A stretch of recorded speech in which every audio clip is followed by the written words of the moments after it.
ಎಲ್ಲರಿಗೂ ನಮಸ್ಕಾರ. ಹಣತೆ ಕಿಚನ್ಗೆ. ಈ ದಿನ ನಾನು ಸಿಂಪಲ್ ಆಗಿರುವಂತಹ ಹಸಿ ಅಲಸಂದೆ ಕಾಳಿನ ಪಲ್ಯ ಮಾಡೋದು ಹೇಗೆ ಅಂತ ತಿಳಿಸ್ಕೊಡ್ತೀನಿ. ಮೊದಲಿಗೆ ಕಾಳುಗಳನ್ನು ತೊಳೆದು ಇಟ್ಟುಕೊಳ್ಳಿ.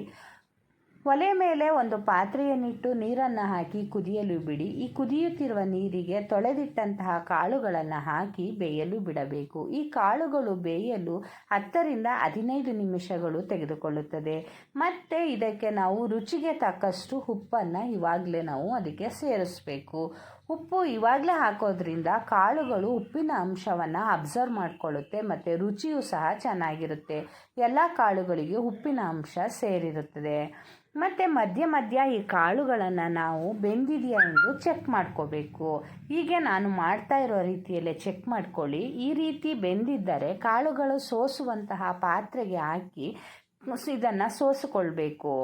ಇದನ್ನು ಸೋಸಿಕೊಂಡು ತಣ್ಣಗಾಗಲು ಬಿಡಬೇಕು. ಇದು ಬಿಸಿ ಇರುವಾಗಲೇ ನಾವು ಇದಕ್ಕೊಂದು ಒಗ್ಗರಣೆ ಕೊಟ್ಬಿಟ್ರೆ ಇದು ನಾವು ಮಿಕ್ಸ್ ಮಾಡುವಾಗ ಅದೆಲ್ಲ ಮುದ್ದೆ ಮುದ್ದೆ ರೀತಿಯಾಗೋಗುತ್ತೆ. ಅದರಿಂದ ಇದನ್ನು ತಣ್ಣಗಾಗಲು ನಾವು ಬಿಡಬೇಕು. ಒಗ್ಗರಣೆಗೆ ಒಂದು 7 ರಿಂದ 8 ಈರುಳ್ಳಿಗಳನ್ನು ತೆಗೆದುಕೊಳ್ಳಿ. ಈರುಳ್ಳಿ ಹೆಚ್ಚು ಹಾಕೋದ್ರಿಂದ ಈ ಪಲ್ಯ ರುಚಿ ಇನ್ನೂ ಹೆಚ್ಚಿಸುತ್ತದೆ.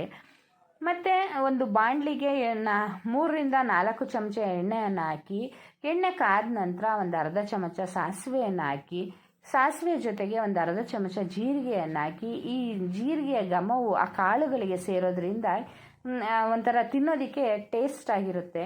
ಮತ್ತು ಇದಕ್ಕೆ ನಾವು ಖಾರಕ್ಕನುಗುಣವಾಗಿ ಹಸಿಮೆಣಸಿನ್ಕಾಯಿ ಖಾರನಾದರೂ ಹಾಕೋಬೋದು ಅಥವಾ ಕೆಂಪು ಮೆಣಸಿನ ಹಣ್ಣನ್ನಾದರೂ ಇದಕ್ಕೆ ಹಾಕೋಬೋದು.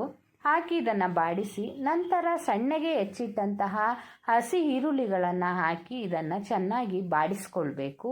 ಇದನ್ನು 3 ರಿಂದ 4 ನಿಮಿಷಗಳ ಕಾಲ ಸ್ಟೌವನ್ನು ಸಿಮ್ನಲ್ಲಿ ಇಟ್ಕೊಂಡೇ ಬಾಡಿಸ್ಕೋಬೇಕು. ಇದಕ್ಕೆ ಒಂದು 2 ಎಸಳು ಕರಿಬೇವಿನ ಎಲೆಗಳನ್ನ ಹಾಕ್ಕೊಂಡು ಸಹ ನಾವು ಜೊತೆಯಲ್ಲಿ ಬಾಡಿಸ್ಕೊಳ್ಳಿ. ಈ ಈರುಳ್ಳಿಯ ಬಣ್ಣ ಬದಲಾಗುವವರೆಗೂ ನಾವು ಸ್ವಲ್ಪ ಇದನ್ನ ಬಾಡಿಸ್ಕೊಳ್ತಾನೆ ಇರಬೇಕು. ಈ ರೀತಿಯಾಗಿ ನಾವು ಬಾಡಿಸ್ಕೊಳ್ತಾ ಇದ್ದು ಈ ಬಣ್ಣ ಬದಲಾದ ನಂತರ ಇದಕ್ಕೆ ನಾವು ಸೋಸಿಟ್ಟಂತಹ ಕಾಳುಗಳನ್ನು, ತಣ್ಣಗಾಗಿರುವಂತಹ ಕಾಳುಗಳನ್ನು ನಾವು ಈ ಒಗ್ಗರಣೆ ಬಾಣಲಿಗೆ ನಾವು ಹಾಕಿ ಇದನ್ನು ಚೆನ್ನಾಗಿ ಮಿಕ್ಸ್ ಮಾಡ್ಕೊಳ್ಳಿ. ಇದನ್ನು ಸಹ ಒಂದು 2 ರಿಂದ 3 ನಿಮಿಷಗಳ ಕಾಲ ಚೆನ್ನಾಗಿ ಮಿಕ್ಸ್ ಮಾಡ್ಕೊಳ್ಳಿ. ಇದಕ್ಕೆ ಬೇಕಾದರೆ ನಾವು ರುಚಿ ಇನ್ನೂ ಹೆಚ್ಚಿಸೋದಕ್ಕೆ ಬೇಕಾದರೆ ಕೊನೆಯಲ್ಲಿ ಕೊಬ್ಬರಿ ತುರಿಯನ್ನು ಹಾಕೋಬೋದು. ಇದಕ್ಕಿವಾಗ ಇದು 2 ರಿಂದ 3 ನಿಮಿಷ ಮಿಕ್ಸ್ ಆದಮೇಲೆ ಇದಕ್ಕೆ ನಾವು ಸಣ್ಣಗೆ ಹೆಚ್ಚಿಟ್ಟಂತಹ ಕೊತ್ತಂಬರಿ ಸೊಪ್ಪನ್ನು ಸಹ ಇದಕ್ಕೆ ಹಾಕಿ ಮಿಕ್ಸ್ ಮಾಡ್ಕೊಳ್ಳಿ. ಮತ್ತು ನಾನು ಹೇಳ್ದಾಗೆ ಕೊನೆಯಲ್ಲಿ ಕಾಯಿ ತುರಿ ಅಥವಾ ಕೊಬ್ಬರಿ ತುರಿಗಿಂತ ಕಾಯಿ ತುರಿನೇ ಚೆನ್ನಾಗಿರುತ್ತೆ ರುಚಿಗೆ. ನೀವು ಹಸಿ ಕಾಯಿ ತುರಿಯನ್ನು ಸಹ ಇದಕ್ಕೆ ಹಾಕ್ಕೊಂಡು ಮಿಕ್ಸ್ ಮಾಡಿಕೊಂಡು ತಿನ್ನೋದಕ್ಕೆ ಇದು ಒಳ್ಳೆ ರುಚಿಕರವಾಗಿರುತ್ತದೆ, ತುಂಬ ಚೆನ್ನಾಗಿರುತ್ತದೆ. ಇದನ್ನು ಒಂದು ಸಲ ಟ್ರೈ ಮಾಡಿ ನೋಡಿ. ನಿಮ್ಗೆ ಇಷ್ಟ ಆದರೆ ಲೈಕ್ ಮಾಡಿ, ಶೇರ್ ಮಾಡಿ, ಸಬ್ಸ್ಕ್ರೈಬ್ ಮಾಡಿ. Thank you.